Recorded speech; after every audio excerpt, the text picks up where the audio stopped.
Welcome to the program. I'm Mark Imperial. This segment's being brought to you by booksgrowbusiness.com. It's the place where busy professionals get their books done to educate consumers, grow their businesses, and to leave a legacy. This is a spotlight on remarkable business intermediaries and brokers and M&A experts from across the country. Joining me on this segment is David Manuel. He's with My Commercial Brokers. David, welcome to the program. Thanks, Mark. Glad to be here. David, tell me a little bit about your work and specifically who are the types of folks that you specialize in helping? So what we do is a business intermediary. We help people, essentially, most of these people sell the business. You worked in a business, you built it up for 20, 30 years, you want to sell it.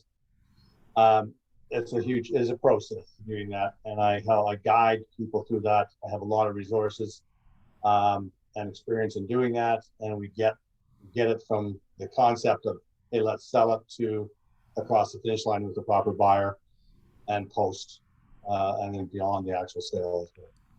So surveys have stated that most people selling a business aren't fully informed yet, or they're not as experienced in selling it. Maybe oftentimes it's the first time they're going through the process. Tell me, what are these folks' biggest concerns when they reach out to you and they don't really know where to start? What kind of questions do they ask you? There's a lot of questions, and there's a lot of people. There's a lot of, or a dearth of planning, actually. A lot of people decide that they've worked really hard and they said, hey, I think I'm going to pack it in and then I'm going to sell. Well, it's just not that simple. I'll back up a bit. Some of the best deals I've met people 2 years before we actually did the deal, before we actually listed. So we can plan, because there's a lot of steps to prepare your business for sale. Some people are very well organized too, and some need some organization. So as far as questions, one of the things is confidentiality. So a lot of people they want to make sure that their staff doesn't know it's for sale, or their competition doesn't know it's for sale. It's a big deal. I've got a number of things to ensure that stays confidential. Partly documents, partly structures of systems to work, so that we can actually get deals done where no one knows. Your competition doesn't know, staff doesn't know, no one knows. So it's good. The topic, in the headlines today is the Great Resignation. We've been hearing that a lot. So if that's bringing more buyers out into the marketplace, is it really a good time to consider selling a business now? If you've been on the fence about selling or getting ready to retire, is now a good time to sell? I think almost any time is. People will buy in up or down markets. If it's a good business, it's very sellable. If it's not as good, it's maybe a little tougher in other markets. And there's different types of businesses and different size ranges and structures that go there. No, people are buying businesses for sure. There's a lot of things happening in the market. It's very buoyant. There's a lot of transactions going on. So it's good. Folks that are considering selling a business today, they go online and they research and they do a lot of Google, and there's a ton of information overload out there that comes with a lot of misinformation, or maybe myths or misconceptions that people don't quite understand.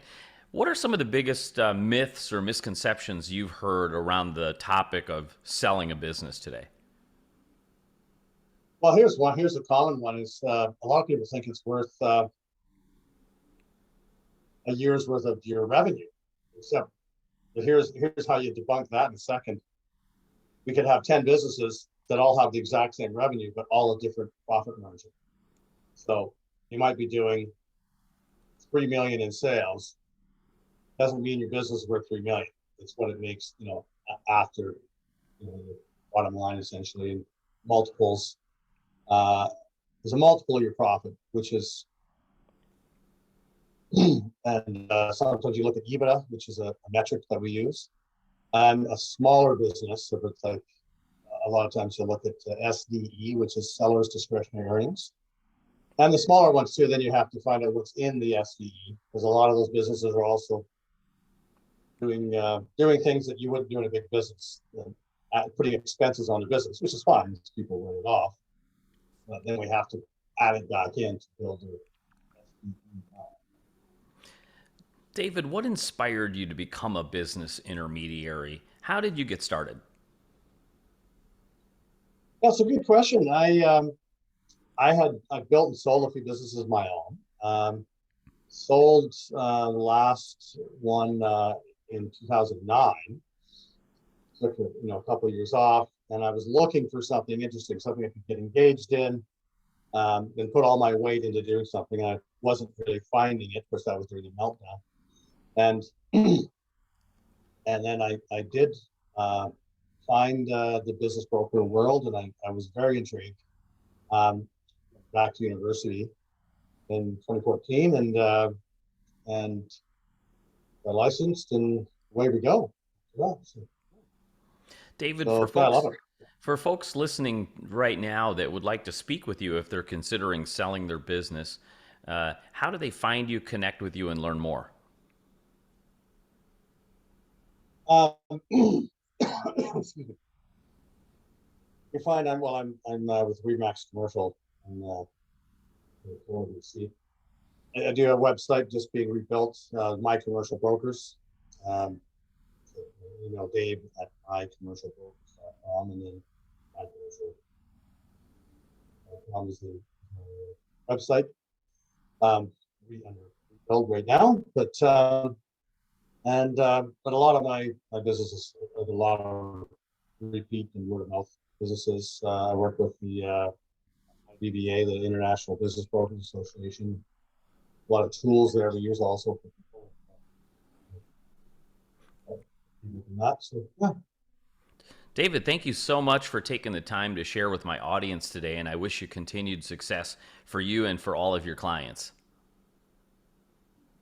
Well, thank you. No, I appreciate the time. I think it's good, and good luck to you as well, Mark. That was David Manuel with My Commercial Brokers, and this segment's been brought to you by booksgrowbusiness.com. It's the place where busy professionals publish to get their books done and educate consumers, to grow their practices, and to leave a legacy. That's all for now. I'm Mark Imperial, and thanks for joining me.